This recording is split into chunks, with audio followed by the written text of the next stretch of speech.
Audio Jungle.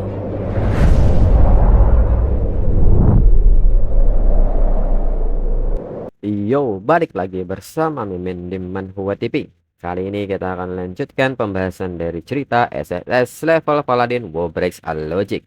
Mimin infokan kembali bagi teman-teman yang ingin menonton video terbaru lebih cepat, silahkan bergabung menjadi member di channel ini dengan biaya 5.000 per bulannya. Jika tidak, teman-teman bisa bersabar lebih dulu selama 2-3 hari untuk menonton video tersebut. Tanpa berlama-lama, yuk kita masuk ke disclaimer dulu.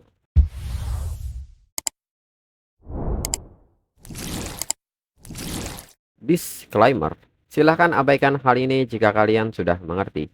Ini peringatan mengenai konten di channel ini. Video ini berisi alur cerita komik yang mempermudah bagi teman-teman untuk mengetahui isi ceritanya dan memahami alur ceritanya. Jika ada kesamaan tokoh, tempat, maupun isu yang sedang hangat, itu benar-benar tidak disengaja. Dan peringatan bagi teman-teman untuk tidak mencontoh atau meniru perkataan maupun perbuatan yang tidak baik yang ada di video ini. Karena cerita ini hanyalah fiktif belaka. Jika mengerti, yuk kita masuk ke ceritanya. Lalu saat Xiao Ye kembali, Shen Lin Feng pun mengatakan bahwa itu benar-benar mengulur waktu. Tie Shen pun mengatakan bahwa kepala sekolah Wang Hui mengatakan ada situasi di pihak Xiao Ye. Jadi Wang Hui mengirim mereka bertiga untuk datang. Xiao Ye pun menyebut bahwa hanya dalam 2 bulan dirinya tidak melihat mereka. Tapi mereka sudah jauh lebih kuat. Tie Shen pun membenarkan hal itu. Mereka tetap bersama Xiao Ye, jadi mereka tidak boleh ketinggalan. Lalu Song Xialan pun mengatakan bahwa Tang Ling bilang di perjalanan kalau Tang Ling ingin bertanya ke Xiao Ye soal Ice Magic. Jadi mengapa malah takut saat melihatnya? Xiao Ye pun hanya tersenyum melihat sikap mereka. Lalu Xiao Ye pun segera mengajak mereka pergi dan karena ini mendesak, dirinya akan menjelaskannya di jalan.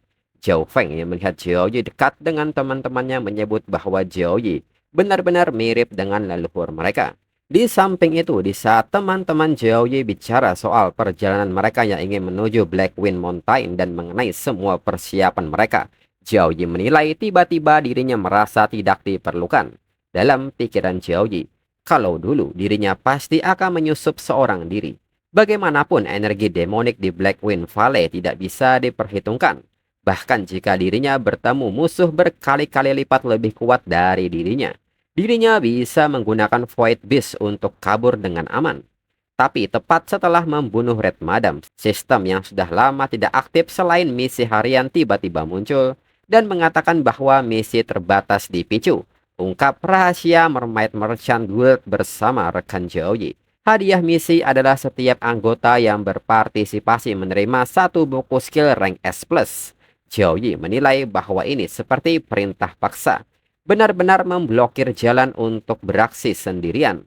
Sistem ini disebut sebagai sistem pendukung terkuat, yang artinya tidak pernah membuat pengaturan yang sia-sia. Mungkin kali ini yang diinginkan bukanlah misinya itu sendiri bersama para rekan. Xiao Ye pun seketika memikirkan soal rekan ini. Dirinya selalu berpikir bahwa dirinya cukup kuat untuk melindungi orang-orang yang dirinya cintai. Tapi dirinya lupa kalau cukup kuat itu sendiri hanyalah proposisi palsu. Munculnya Red Madam membuat dirinya sadar bahkan singa yang paling ganas pun kadang tertidur. Jika tidak ada siapapun di sekitarnya, bahkan hiena berani menggigitnya beberapa kali. Kemudian Tie Shen pun menegur Xiao Ye yang melamun dan mengatakan bahwa kalau mereka tidak pergi sekarang, nanti hari akan malam. Lalu Jiang Churan pun bertanya kepada Xiao Ye apakah Xiao Ye baik-baik saja. Xiao Ye pun mengatakan bahwa dirinya baik-baik saja dan mengajak mereka untuk segera berangkat. Xiao Ye pun meminta mereka untuk pergi ke formasi teleportasi. Mereka harus sampai sebelum ditutup. Shen Lin Feng pun mengatakan bahwa seharusnya dari tadi. Song Xialan pun bertanya apakah mereka tidak makan dulu, dirinya lapar. Xiao Ye pun menilai bahwa Tie Shen yang impulsif dan pemberani. Song Xialan yang berisik tapi berhati-hati.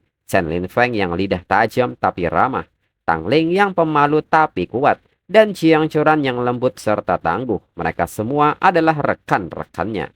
Rekan bukanlah beban. Merekalah yang membuat singa perkasa bisa tidur nyenyak. Lalu 1 hari kemudian di Blackwind Valley dijelaskan. Blackwind Valley tertutup es dan salju sepanjang tahun. Dengan kabut merah darah menyelimuti lembah. Hanya sedikit yang bisa keluar dengan selamat. Namun anehnya, tempat ini markas besar Mermaid Merchant Guild justru tidak dijaga. Liu Xuan seolah tidak takut rahasia lembah ini terbongkar. Lalu Jiang Churan pun bertanya apakah ini tempatnya. Di peta umum hanya ditandai sebagai pintu masuk lembah, sedangkan struktur dalamnya kosong. Jiao Ye pun mengatakan bahwa ini seperti yang dirinya duga. Lalu Jiao Ye pun mengeluarkan Point Butterfly dan menggunakan skill positioning, di mana Point Butterfly menggunakan sihirnya untuk menciptakan lingkaran sihir menandai koordinat ruang. Point Beast bisa menggunakan persepsinya untuk mengunci posisi, merobek ruang dan langsung mencapai lokasi yang ditentukan. Tiesin sendiri menyebut bahwa tempat terkutuk ini anginnya seperti duri. Zhao Yi pun menilai dan membenarkan perkataan Tiesin, bahkan 3 kali lebih dingin dibandingkan Ice Abyss. Dengan cepat, Zhao Yi mengaktifkan skill buff dari Courageous Grace, Weapon Blessing, Dawn Blessing, God Grace, dan Guardian Grace. Zhao Yi pun kini meminta semua orang untuk tetap waspada. Lalu Shen Lin Feng sendiri menilai bahwa ini pertama kalinya dirinya menerima skill penguatan dari Zhao Yi dan ternyata sekuat ini. Dan berdasarkan statistiknya, kekuatan tempurnya meningkat hampir sepertiganya. Dirinya akan segera mengujinya. Dan di saat yang sama, beberapa helai seperti benang sedang menjalar dan menjerat kaki Tangling. Dan seketika menariknya, teriakan Tangling pun membuat Shen Lin Feng kaget dan bertanya apa yang terjadi. Zhao Yi dengan cepat bergerak menangkap Tangling dan memotong benang-benang tersebut. Tangling pun mengucapkan terima kasih atas pertolongan Zhao Yi. Shen Lin Feng yang memperhatikan ini bertanya-tanya apakah itu. Kelihatannya mirip benang boneka Red Madam. Shen Lin Feng pun menduga apakah Red Madam masih hidup. Zhao Yi yang penasaran seketika memeriksanya dan memberikan elemen cahayanya. Dan benang-benang ini seketika terbakar dan menjerit. Zhao Yi pun mengatakan bahwa itu bukan benang boneka tapi tentakel hidup. Zhao Yi seketika meminta Song Xialan untuk menggunakan Spirit Art untuk memindai tebing itu. Dengan cepat Song Xialan kini merapal sebuah mantra dan melepaskan Spirit Art dan menandai tebing tersebut dengan jimatnya. Di saat Song Xialan membuka tebing itu, mereka pun sangat kaget saat mengetahui isi dalamnya.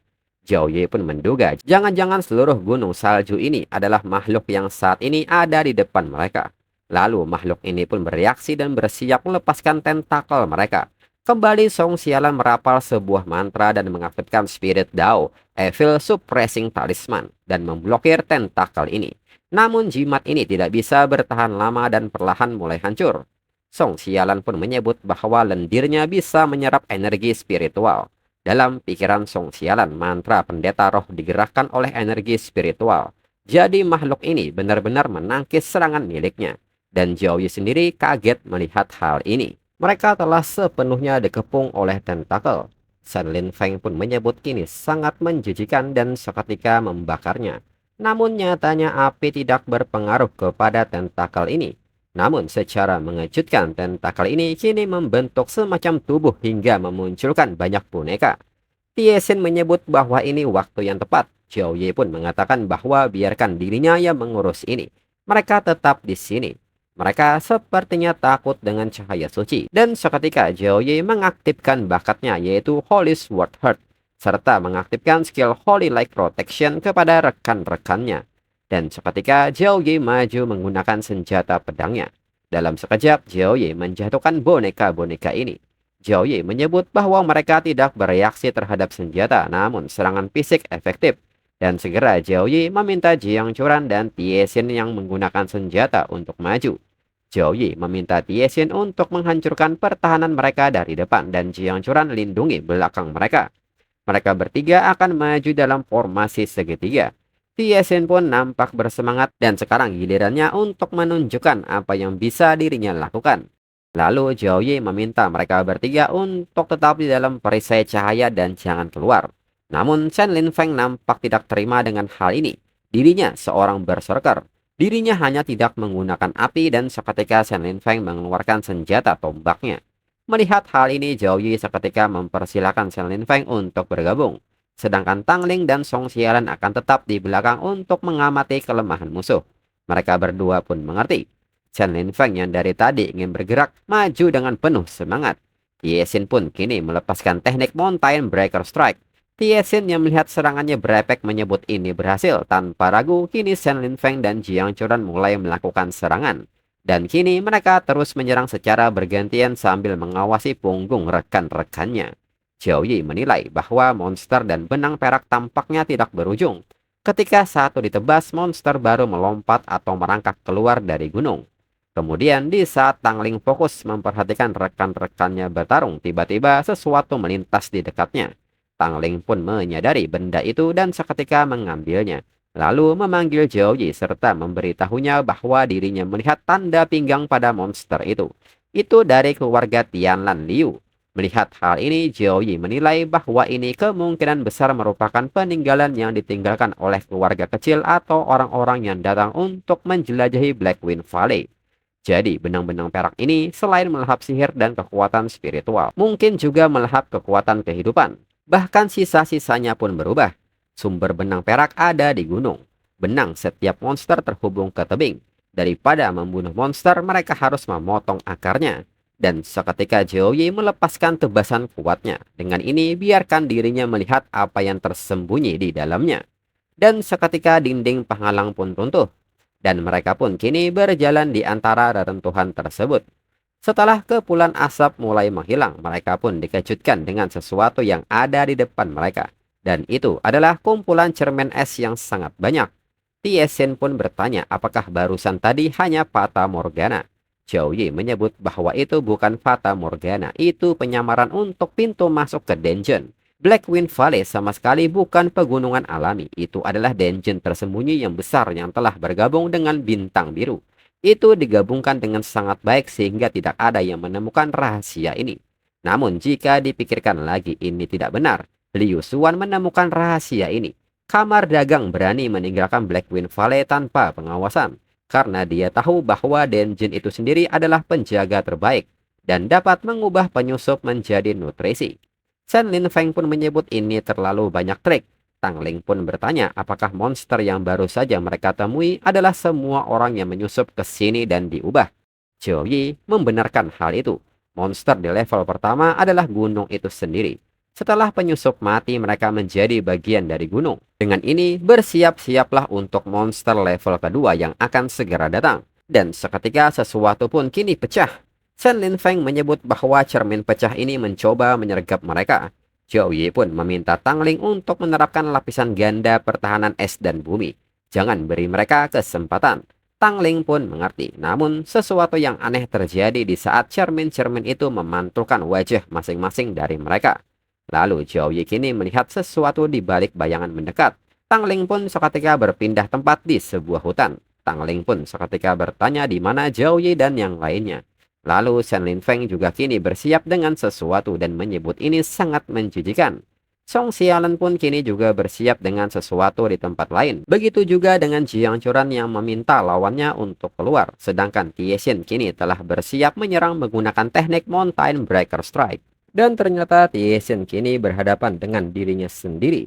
Tiesin pun bertanya-tanya apakah ini trik sulap. Sebuah tiruan muncul di depannya, dan dia bahkan meniru kekuatan miliknya. Dan tiruan sendiri kini juga mengucapkan kata yang serupa yang baru saja diucapkan oleh Tiesin. Mendengar hal ini, Tiesin menyebut ini sangat menjijikan. Tiesin pun kini mencoba melepaskan serangan dengan pukulan. Tiruan pun seketika bereaksi dan berniat menahan pukulan itu. Namun di detik-detik terakhir, Tiesin seketika merubah gaya serangan dengan kakinya hingga mengenainya dengan telak dan membuatnya terlempar. Tiesin menyebut tiruan ini bodoh. Bahkan dia tidak tahu apa itu tipuan. Tiesin pun menilai bahwa tiruan ini hanya meniru gerakan lengkap, tidak memanfaatkan momentum atau mengubahnya. Namun tiba-tiba tiruan ini kembali bangun dan dengan cepat memberikan pukulannya. Dan Tiesin sendiri dengan mudah memblokirnya. Tiesin pun bisa merasakan kecepatan belajar tiruan ini yang semakin cepat. Dirinya harus menyelesaikan ini secepatnya. Di tempat lain, Shen Linfeng pun bertanya mengapa tiruan ini meniru dirinya. Apakah dia mencoba meniru tubuh naga apinya sekarang? Shen Linfeng pun menekankan bahwa dirinya akan menunjukkan perbedaan yang asli dan yang tiruan. Dan saat ini Shen Linfeng memblokir setiap serangan yang masuk kepadanya. Namun tiruan ini seketika juga mengeluarkan senjata tombaknya.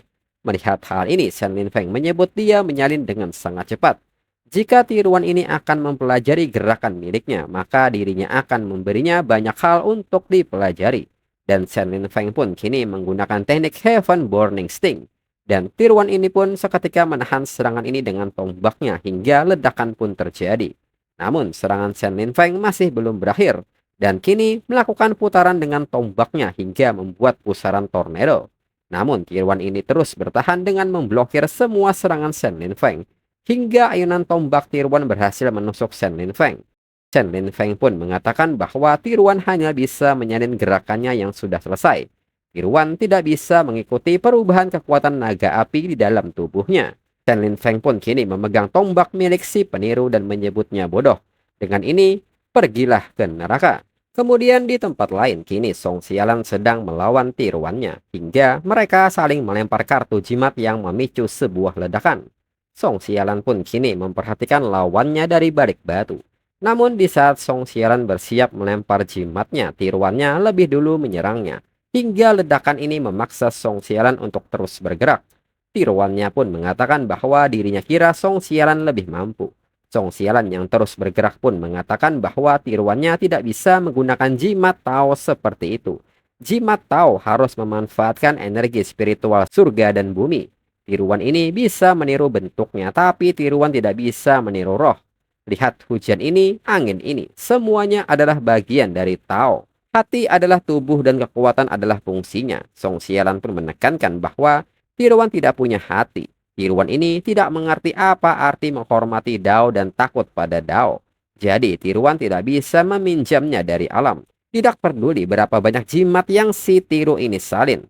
Mereka hanyalah cangkang kosong. Tiruan ini pun mencoba meniru gerakan Song Sialan dengan menggigit tangannya untuk mengambil darah. Namun nyatanya dalamnya hanyalah sebuah tentakel. Tiruan ini pun mengatakan bahwa ini mustahil dan seketika tiruan ini menerima banyak serangan dari Song Sialan. Di samping itu, tiruan dari Tangling meminta Tangling untuk tidak melawan. Bahkan jika dirinya salinannya, Tangling tidak akan bisa mengalahkan dirinya. Tangling pun menilai bahwa dirinya tidak berjuang, dirinya menunggu tiruan untuk menunjukkan kelemahan. Baru 10 menit berlalu, dia telah berubah dari sekedar meniru suara, penampilan dan kemampuan miliknya. Kini menjadi mampu menyerang secara aktif. Sekarang, peniru bahkan dapat menyiapkan jebakan khusus untuk dirinya. Kecepatan pertumbuhannya mencengangkan dirinya. Tapi karena peniru adalah monster dungeon, pasti ada cara untuk mengalahkannya. Kembali, si peniru melepaskan serangannya dan mengatakan bahwa Tangling masih bersembunyi. Tangling pun menilai bahwa serangan dari peniru tidak ada pola beku. Tangling yang terus memperhatikan ini akhirnya mengerti sekarang. Tangling pun mengatakan bahwa dirinya bingung sejak awal. Skill kuat macam apa yang bisa meniru usaha 10 tahun lebih dari orang lain?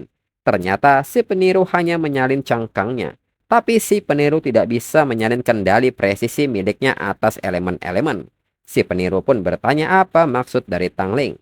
Tangling pun mengatakan bahwa itu seperti elemen air. Seorang pemula hanya dapat memanggil tetesan air.